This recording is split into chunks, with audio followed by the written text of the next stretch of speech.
Сәлем, бүгін осындай хрустящий картопты духовка дайындайтын боламыз. Өте дәмді, өте нәзік. Бізге ол үшін осындай тазартылған картоп керек. Оның екіге бөліп, ортасынан бөліп, бірнеше бөліктерге бөлетін боламыз.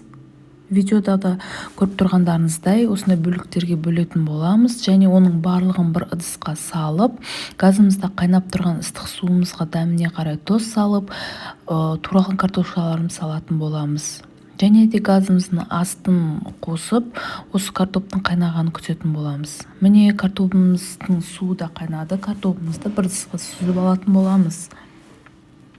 Осы сүзіп алған картошкаларымыздың үстіне тұз, дәміне қарай паприка, түрлі дәмдеуіштерді салсаңыздар да болады.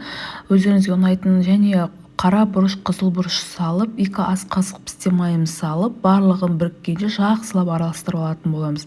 Және де духовканың противеніне пергамент қағазын төсеп, осылай жайғастырып шығып, 180 градуста 25-30 минут пісіріп шығамыз. Міне біздің картопымыз дайын.